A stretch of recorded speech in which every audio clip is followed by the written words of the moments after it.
Friend जय हिंद। आज हम बात करेंगे यूपी स्कॉलरशिप 2024-25 को लेकर के। आप सभी को पता है कि जो स्कॉलरशिप का स्टेटस है वो इस टाइम लगातार अपडेट हो रहा है बहुत सारे स्टूडेंट का, और बहुत से स्टूडेंट ऐसे भी जिनका वेरीफाई हो जा रहा है, बहुत से स्टूडेंट ऐसे हैं जिनका रिजेक्ट हो जा रहा है। और कैसे चेक करना है आपको अपना करंट स्टेटस, और मोबाइल से ही आप कर सकते हैं, कहीं जाने की ज़रूरत नहीं है आपको।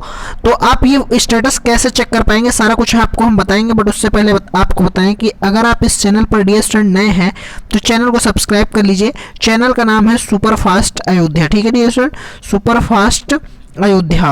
अगर आप इस चैनल पर नए हैं तो चैनल को सब्सक्राइब कर लीजिए, जिससे आने वाली हर एक वीडियो आपको टाइमली मिलती रहे। चलिए डियर स्टूडेंट वीडियो को स्टार्ट करते हैं। बट उससे पहले बताऊं कि जो स्टेटस है वो 3 कैटेगरी में इस टाइम चल रहा है। एक तो आपका चल रहा है कि पेंडिंग हो जा रहा है, बहुत सारे स्टूडेंट का पेंडिंग हुआ है, वो पेंडिंग से वेरीफाई नहीं हो रहा है। दूसरा है कि आपका जो है वो सस्पेक्ट स्टेटस है, जो सस्पेक्ट वालों का है वो कैसे चेक करना है। तीसरा आपका हो जाएगा कि वेरीफाई स्टेटस जो है वो वेरीफाई है कि नहीं है, ये कैसे चेक करना है। किसका रिजेक्ट हुआ है, कहीं आपका स्टेटस भी तो नहीं रिजेक्ट हो गया, कैसे चेक करना है, ये सारा कुछ हम आपको इस वीडियो में बताएंगे। और हम स्टेटस को लेकर के भी इस वीडियो में बात करेंगे। उससे पहले मैं आपको बताऊं कि देखिए, सबसे पहले आपको यहाँ पे क्या सर्च करना होता है, यूपी स्कॉलरशिप। जब आप यूपी स्कॉलरशिप सर्च करते हैं तो उसकी ऑफिशियल वेबसाइट ओपन हो जाती है, जो कि कुछ इस तरह से ओपन होती है। और हमेशा आपको ऑफिशियल वेबसाइट से ही स्टेटस को चेक करना है, किसी अदर वेबसाइट से नहीं चेक करना है, ठीक है जी स्टूडेंट। उसके बाद मैं आपको बताऊँ कि अगर जब यहाँ पे आएंगे तो स्टूडेंट वाले सेक्शन पे आप क्लिक करेंगे, जैसे पेज ये आपके पास ये पेज ओपन होगा, जहाँ पे आप स्टूडेंट वाले पेज पे ओपन हो जाएंगे, ठीक है। तो यहाँ पे क्या होगा कि आपके 3 तरह के ऑप्शन ओपन हो जाएंगे, फ्रेश और रिन्यूअल और रजिस्ट्रेशन। तो आपको फ्रेश है तो फ्रेश पे, रिन्यूअल है तो रिन्यूअल पे क्लिक करना है। उसके बाद यहाँ पे पहला ऑप्शन होता है प्री मैट्रिक यानी 9th-10th के लिए, दूसरा ऑप्शन होता है आपका पोस्ट मैट्रिक यानी 11th-12th के लिए, और तीसरा ऑप्शन आपका होता है post matric other than intermediate यानी 12th के ऊपर जितने भी कोर्स आते हैं, चाहे वो यूजी हो, पीजी हो, डिप्लोमा हो, बीएड हो, आईटीआई हो, कुछ भी हो, वो सारे के सारे ऐसे आते हैं, ठीक है डियर स्टूडेंट। चलिए अब मैं अगर नेक्स्ट पेज में बताऊं, जब आप इस पर क्लिक करेंगे देन जिस भी कैटेगरी के लिए, तो आपके पास कुछ इस तरह से पेज ओपन होगा। मान लीजिए आपने फ्रेश के लिए लॉगिन कर रहे हैं, ठीक है, आप फ्रेश के लिए लॉगिन कर रहे हैं तो यहाँ पे फ्रेश लिख के आएगा। अगर रिन्यूअल के लिए कर रहे होंगे तो रिन्यूअल लिख के आएगा। वहीं यहाँ पे पोस्ट मैट्रिक इंटरमीडिएट के लिए करेंगे तो यहाँ पे पोस्ट मैट्रिक इंटरमीडिएट लिख के आएगा। और अगर आप प्री मैट्रिक के लिए करेंगे तो यहाँ पे प्री मैट्रिक लिख के आएगा। और post matric other than intermediate के लिए करेंगे तो post matric other than intermediate लिख के आएगा। यहाँ पे रजिस्ट्रेशन नंबर 2024-25 जो फ्रेश कैटेगरी के स्टूडेंट होंगे उनको 2024-25 का, जो रिन्यूअल कैटेगरी के स्टूडेंट होंगे उनको 2023-24 का यहाँ पे रजिस्ट्रेशन नंबर डालना होगा। उसके बाद में यहाँ पे फ्रेश वालों को तो मोबाइल नंबर डालना होता है, ठीक है, जो आपने स्कॉलरशिप रजिस्ट्रेशन के टाइम पे जो भी मोबाइल नंबर लगा रखा होगा उसको आपको यहाँ पे डालना होगा। और अगर रिन्यूअल कैटेगरी के हैं तो रिन्यूअल वालों को यहाँ पे आपको यहाँ पे डेट ऑफ बर्थ डालने को ऑप्शन आता है, डीओबी डालने का, डीओबी आपको यहाँ पे फिल करनी होगी। उसके बाद में यहाँ पे आपको जो नेक्स्ट है ये इस वाली जगह पे यहाँ पे आपको अपना पासवर्ड डालना होगा, जो भी आपने पासवर्ड बना रखा होगा पहले से उस पासवर्ड को यहाँ पे फिल करना होगा। उसके बाद इनरोल यहाँ पे कैप्चा कोड डालेंगे, सबमिट करेंगे। मान लीजिए आप अपना पासवर्ड भूल गए हैं तो यहाँ से पासवर्ड को फॉरगेट कर सकते हैं। और फॉरगेट करते टाइम इस चीज़ का विशेष ध्यान देंगे डियर स्टूडेंट कि आपका जो स्टेटस है वो पासवर्ड है वो केवल एक बार फॉरगेट होगा। एक बार से आप दोबारा फॉरगेट करेंगे तो बहुत ज़्यादा प्रॉब्लम हो जाती है, फॉरगेट नहीं हो पाता, ठीक है। उसके बाद सबमिट करेंगे तो आपके पास कुछ इस तरह का पेज ओपन होगा, जहाँ पे आप देख पाएंगे कि यहाँ एक 3 लाइन देखने को मिलेंगी। इस 3 लाइन पे जब आप क्लिक करते हैं तो आपके पास कुछ इस तरह से पेज ओपन होता है, जहाँ पे नीचे की ओर स्क्रॉल करते हैं तो यहाँ पे ग्रीन कलर में चेक करंट स्टेटस का ऑप्शन आता है, जहाँ से आप अपना स्टेटस चेक कर सकते हैं कि आपका स्टेटस क्या है, ठीक है। जब आप इस पर क्लिक करेंगे तो आपके पास कुछ इस तरह से इंटरफेस ओपन हो जाएगा, जहाँ पे ये देखने को मिल जाएगा कि आपका जो रजिस्ट्रेशन डेट कब है, कब हुई है, सारा कुछ आपको यहाँ पे एकदम डिटेल से देखने को मिल जाएगा। वहीं मैं बात करूँ तो बहुत सारे स्टूडेंट में यहाँ पे 2-3 चीज़ें देखने को मिलेंगी। सबसे पहले मैं आपको बता देता हूँ कि सबसे पहले यहाँ पे सत्यापित नहीं देखने को मिलेगा। अगर आप में सत्यापित नहीं है तो कोई दिक्कत नहीं है, आपका जो फॉर्म है वो सत्यापित हो जाएगा। वहीं अगर बात करें यहाँ पे जिनके में सत्यापित लिखा हुआ मिलेगा उनका क्या है, तो जिनके में सत्यापित लिखा हुआ आएगा उनका सही है फॉर्म, उनका वेरीफाई हो चुका है। कहाँ से? आपका डिजिटल सिग्नेचर से फॉर्म जो है वो सत्यापित हो चुका है। वहीं पे ये देखेंगे कि यहाँ पे बहुत सारे स्टूडेंट ऐसे भी हैं जिनके में ब्लॉक लिख के आता है, और ब्लॉक लिख के आने का मतलब क्या होता है, क्या फॉर्म आपका सही होगा कि नहीं सही होगा।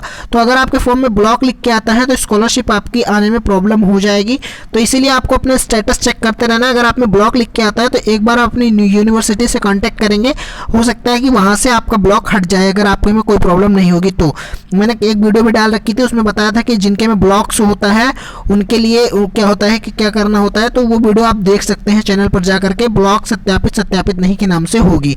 वहीं मैं बात करूं यहाँ पे स्टेटस को लेकर के, तो स्टेटस आप में अगर करंट स्टेटस में ऐसा कुछ रेड कलर में देखने को मिलता है और ये आपका पेंडिंग है डिस्ट्रिक्ट स्कॉलरशिप कमेटी देखने को मिलता है, इसका मतलब ये है कि अभी जो आपका स्टेटस है वो सस्पेक्ट स्टेटस की कैटेगरी में आ रहा है, तो आपका स्टेटस अपडेट होगा। लेकिन अगर आपके फॉर्म में कोई भी गलती नहीं है और फिर भी कुछ इस तरह के स्टेटस दिखने को मिलते हैं, तो जो आपके फॉर्म है वो 5 से 10 मार्च के बीच में अपडेट हो जाएंगे, क्योंकि आप सभी को पता है कि स्टेटस इस टाइम लगातार अपडेट हो रहे हैं।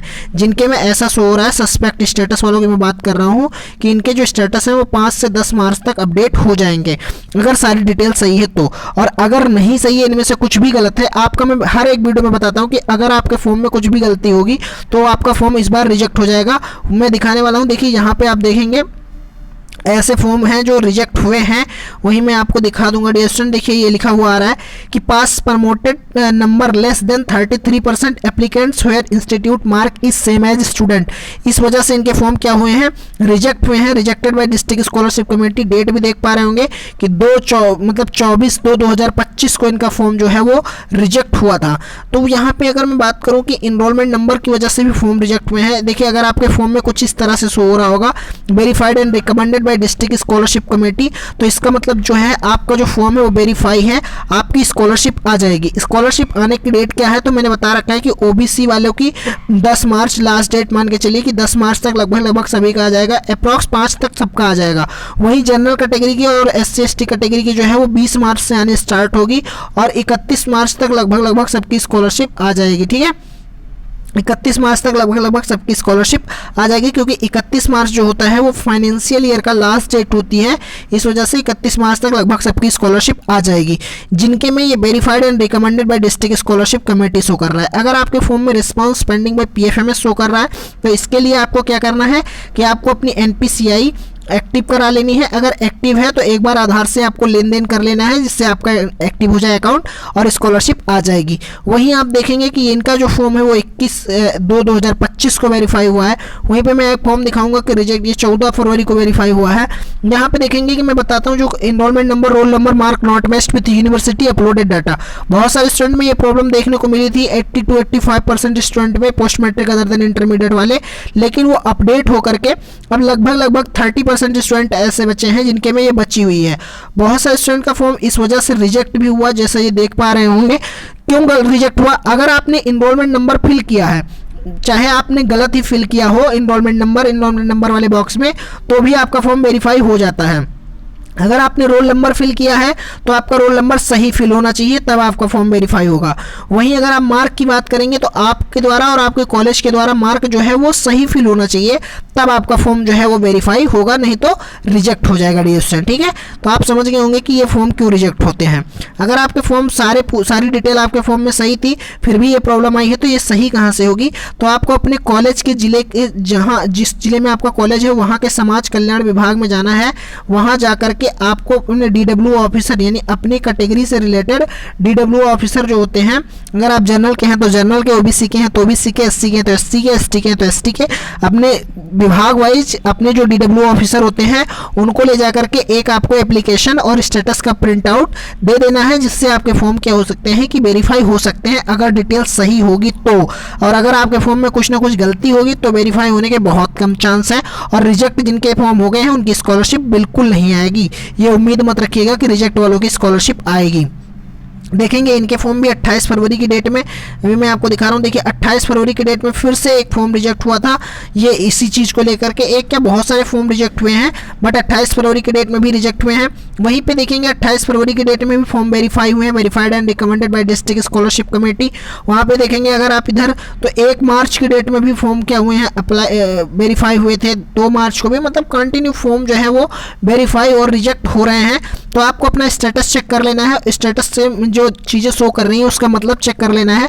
और अगर आपके फॉर्म में pending district scholarship committee show कर रहा है, पेंडिंग शो कर रहा है, तो वेट कर लीजिए, आपका जो फॉर्म है वो वेरिफिकेशन लगातार हो रहा है, आपका फॉर्म भी वेरीफाई हो जाएगा। वहीं अगर आपके फॉर्म में ब्लैंक शो हो रहा होगा तो ब्लैंक से क्या करना है, ब्लैंक का मतलब क्या होता है, देखिए अगर आपके फॉर्म में ब्लैंक शो हो रहा होगा तो इसका मतलब है कि आपका स्टेटस अपडेट होने वाला है, चाहे वो वेरीफाई हो या फिर वो फॉर्म आपका रिजेक्ट हो, ठीक है।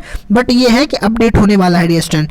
मैं आशा करता हूँ कि आप चीज़ों को समझ गए होंगे, अगर समझ गए हैं तो वीडियो को लाइक करें, शेयर करें। Thank you for watching this video में बने रहने के लिए धन्यवाद।